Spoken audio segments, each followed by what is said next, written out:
this conflict is not conflict between Ukraine and Russia. This conflict basically between Russia and entire coalition of willing.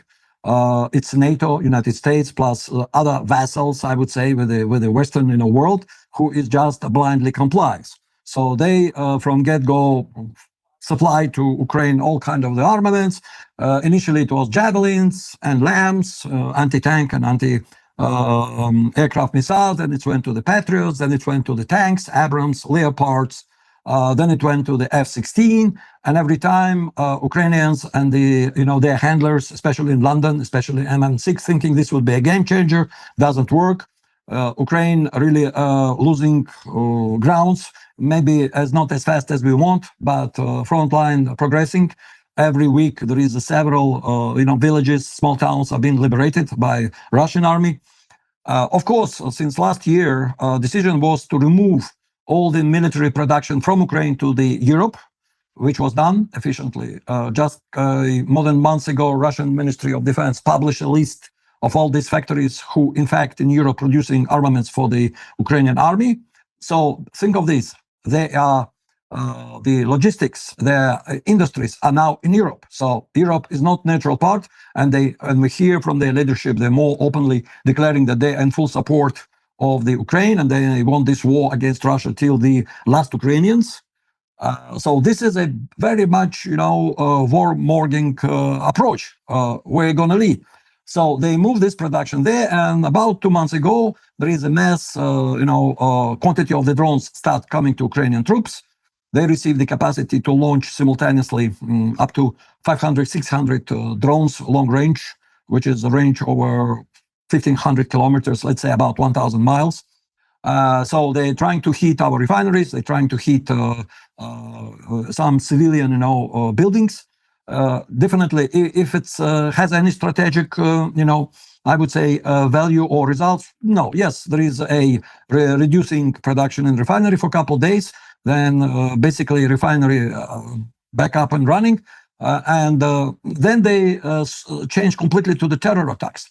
We know that, for instance, this was a terror attack when they perfectly knew that in the Lugansk region, there was a college where the students, over 100 of them, been in the dormitory, and the drones, came, attack, and as a result, 21 students were killed.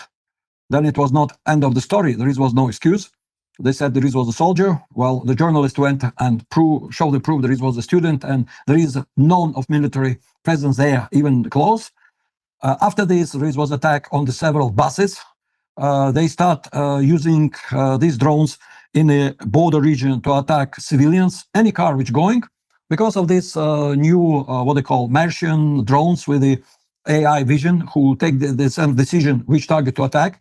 So they just, not even operator. It goes and it's choose any target, any moving car, any moving, even kid on the bike.